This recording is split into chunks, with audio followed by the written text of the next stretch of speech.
चाह मनुष्य के जन्म लेते ही उसके मन में जन्म ले लेती है।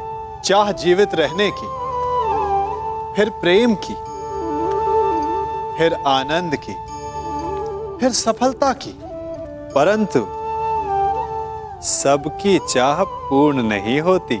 हर एक के पास अपनी चाह ना पूरी कर पाने के सैकड़ों कारण होते हैं। अपना लक्ष्य ना पूर्ण कर पाने के सहस्त्र बहाने होते हैं, और हम ये जान ही नहीं पाते कि कब हमारी असफलता के कारण हमारे ना प्रयास करने के बहाने बन गए। हम जो चाहते हैं उसे ना पा सकने का कारण ये कभी नहीं होता कि अवरोध बड़ा था। कारण ये होता है कि हमारा प्रयास छोटा था। कभी कुएं से पानी निकाला है तो अवश्य देखा होगा कि कोमल रेशों से बनी हुई रस्सी भी कठोर पाषाण पर अपने निशान छोड़ जाती है, और हर बढ़ता निशान उस पाषाण को और दुर्बल बना देता है। उसी प्रकार हमारा हर प्रयास हमें हमारे लक्ष्य के और पास ला सकता है।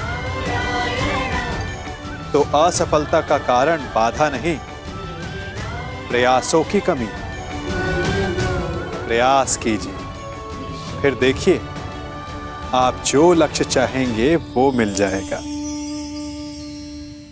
तो प्रस्तुत है आज तक के इतिहास की सबसे बड़ी द्यूत क्रीड़ा। हम सबके जीवन का ये सबसे बड़ा खेल होगा।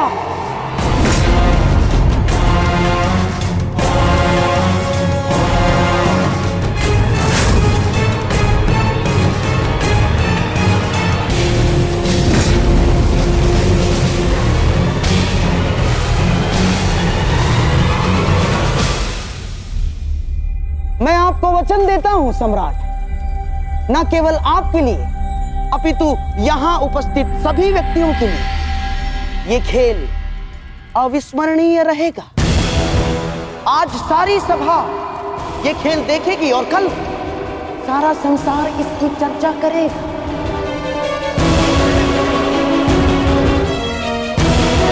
और ये इतिहास भी कभी नहीं भूलेगा, और ना ही भूलेगा द्रौपदी का अपमान।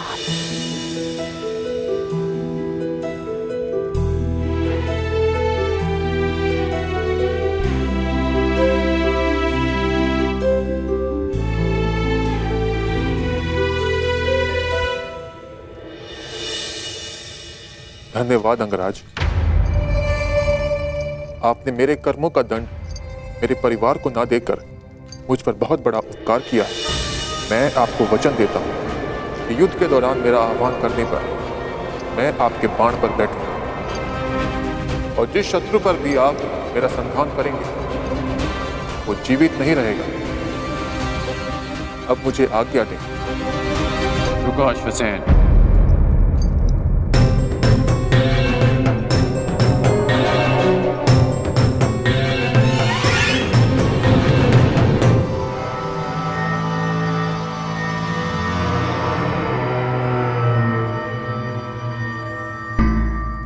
इतनी शीघ्रता क्यों है जाने की? तुम साधारण सर्प नहीं हो जो अपनी भोजन की खोज में निकला और अचानक वृषाली सामने आ गई और तुमने उसे डस लिया। और तुम्हारा निवास स्थान तो भुगत ग्राम से बहुत दूर है। तो स्पष्ट करो अश्वसेन कि तुम यहां क्यों आए थे?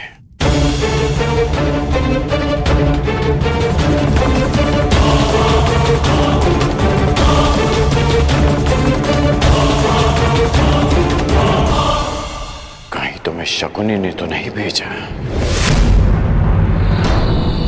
आइए सम्राट, पधारिए। अपना स्थान ग्रहण करके मुझ पर अनुग्रह कीजिए।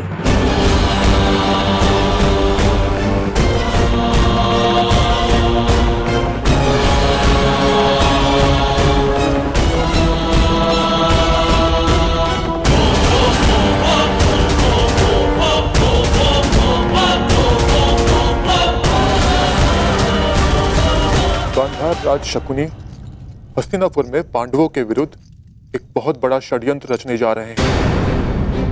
पांडवों ने खांडवप्रस्थ को भस्म करके मुझे और मेरे परिवार को गृह विहीन कर दिया था। मैं उनसे प्रतिशोध लेना चाहता था।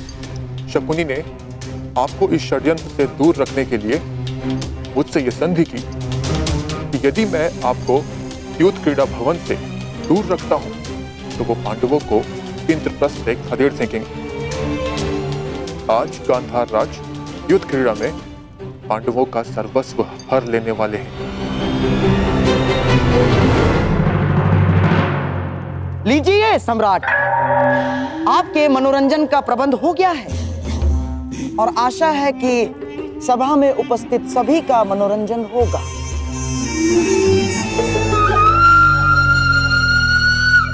शकुनी, ना तुम मुझे युद्ध क्रीड़ा में सम्मिलित होने से रोक पाओगे और ना मैं पांडवों से छल करने में तुम्हें सफल होने दूंगा।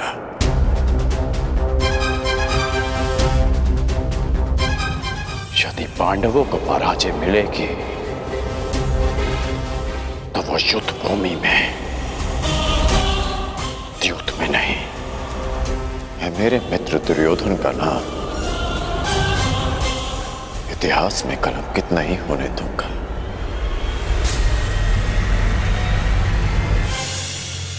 अरे साम्राज्ञी, आप अभी तक द्वार पर ही खड़ी हैं?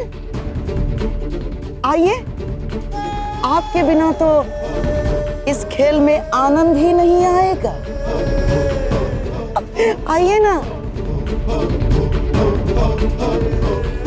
मेरे कहने का तात्पर्य यह है कि आप भी इस खेल का आनंद उठाइए। आओ मेरे भांजो, भीम, नकुल, सहदेव, धनुर्धारी अर्जुन, आओ, पधारिए, पधारिए।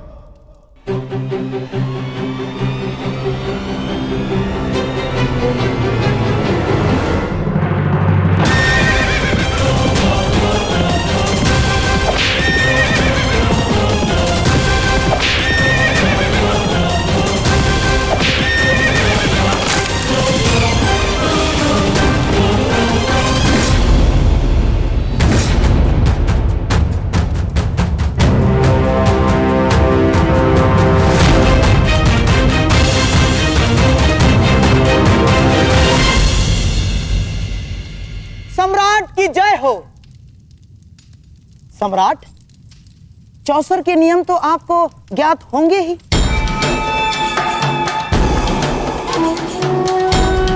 क्योंकि आप तो चौसर के सर्वश्रेष्ठ खिलाड़ी हैं। परंतु हां, यहां उपस्थित सभी माननीय सभासदों में से कुछ चौसर के नियम नहीं जानते होंगे। इसीलिए प्रारंभ से पूर्व मैं एक बार फिर नियम समझा देता हूं।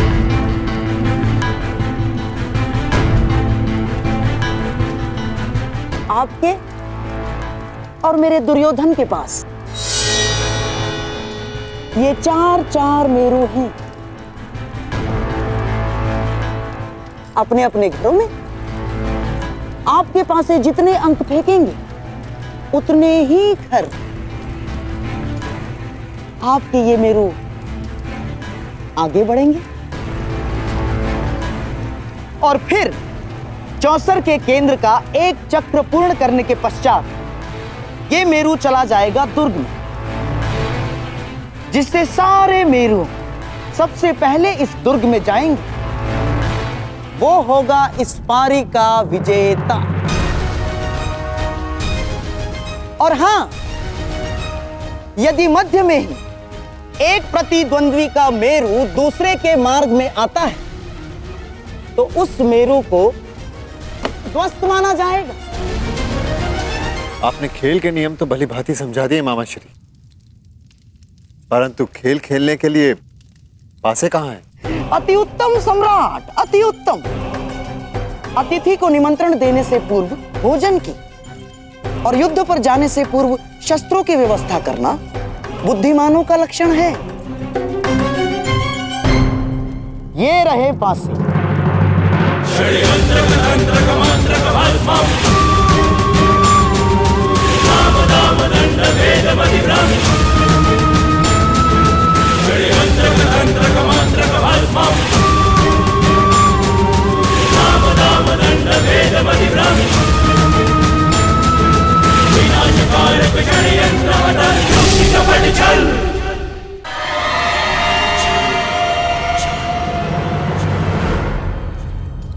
ये लीजिए सम्राट, नूतन, नवीन, अभी तक एक बार भी फेंके नहीं गए, विशेष रूप से आज के खेल के लिए निर्मित हैं। अब आप अतिथि हैं और सम्राट भी, इसीलिए आज के खेल का पहला पासा आप फेंकेंगे।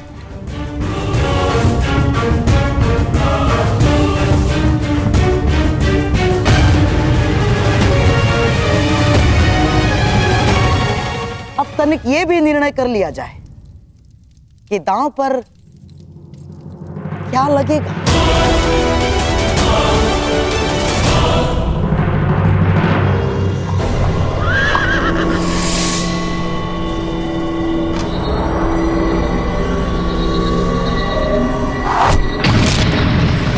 यदि सम्राट की आज्ञा हो तो पहला दांव 1-1 सहस्त्र सुवर्ण मुद्राओं के लिए हो।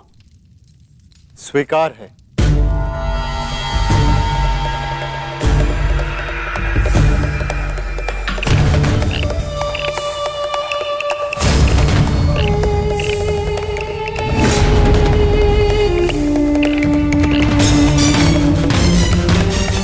धैर्य सम्राट।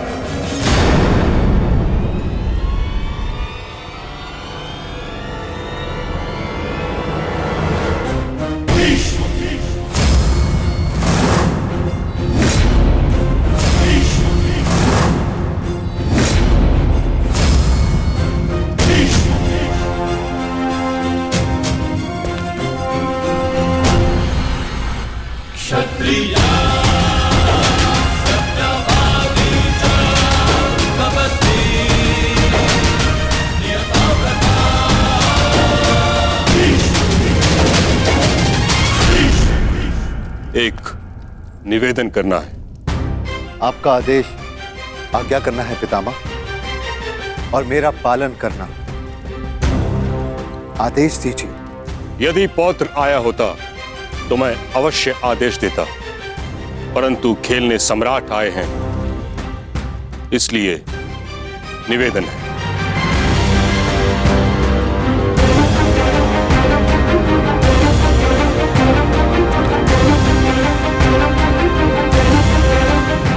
आप ज्ञानी हैं, जानकार हैं, जानते ही होंगे कि जहां वट वृक्ष न हो वहां आनंद के वृक्ष को पवित्र मानकर पूजा की जाती है। जहां गंगा न हो वहां अंजलि में जल लेकर उसे गंगा मानकर आचमन किया जाता है। उसी प्रकार हाथ में पासे लेने से द्युत पूर्ण माना जा सकता है। यह प्रतीक यदि धर्म पर लागू हो सकता है तो अधर्म पर भी होना चाहिए। इसलिए मेरा आपसे निवेदन है, इस क्रीड़ा से उठिए और इस समारोह को संपन्न समझिए।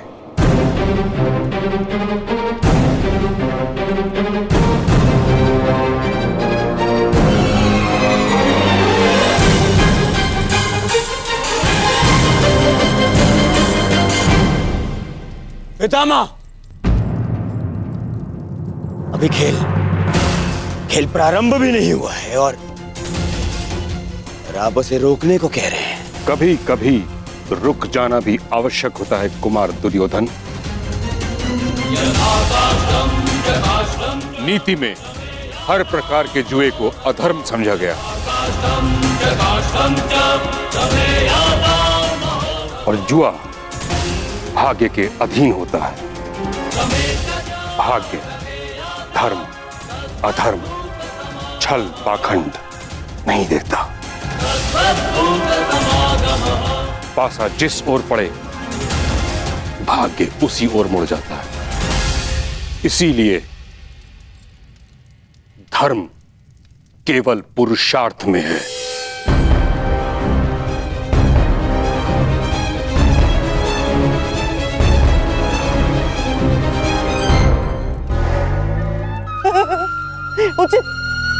उचित कहां महामहिम, परंतु युद्ध के भांति द्यूत भी पुरुषार्थ माना गया है। जो द्यूत को पुरुषार्थ माने, मैं उसे पुरुष ही नहीं मानता गंधार राज।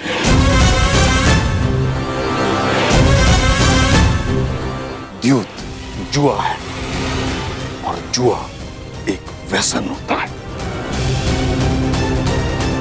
जिसका अंत पतन ही होता है। और इस कारणवश मैं इस अधर्म को रोकने आया हूं।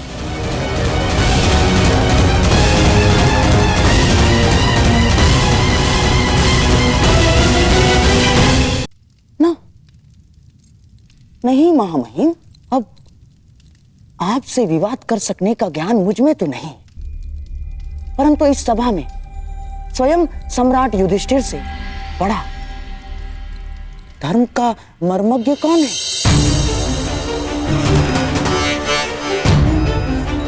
तो सम्राट से ही पूछ लिया जाए कि धर्म क्या है।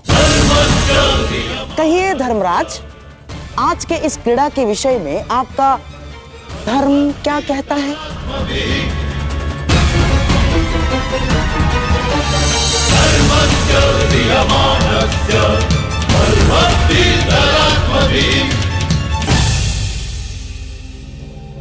आह्वान किए जाने पर प्रस्तुत होना और चुनौती पाकर उसका उत्तर देना एक क्षत्रिय का धर्म है पितामह। तो क्या इसका अर्थ मैं ये समझूं युधिष्ठिर कि तुम्हारी दृष्टि में द्यूत धर्म है? मैं केवल इतना जानता हूं पितामह, जब तक आपकी दृष्टि यहां पर है तब तक यहां पर कोई अधर्म नहीं होगा। अद्भुत, अद्भुत वचन सम्राट, अद्भुत। गंगा पुत्र भीष्म, गुरु द्रोण, महामंत्री महाज्ञानी विदुर के रहते अधर्म हो ही नहीं सकता। गंधार राज, आचार्य द्रोण, मैं और विदुर, हम तीनों के अतिरिक्त अन्य लोग भी राज्यसभा में हैं। महामहिम, मैं आपका संकेत समझ गया। यदि आपको ऐसा लगता है कि यहाँ अधर्म होगा, तो उसे रोकने के नियम क्यों नहीं बना लेते आप? हाँ पितामह, मैं चुनौती स्वीकारने के अपने धर्म का पालन करूं। आप वो नियम बताएं जिसे अधर्म को वश में किया जा सके।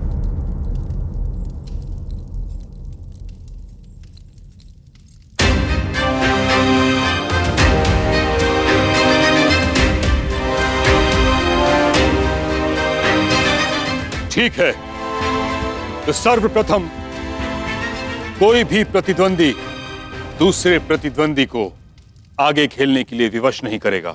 यदि एक खिलाड़ी खेल छोड़ना चाहे तो दूसरे को उससे कोई आपत्ति नहीं होनी चाहिए।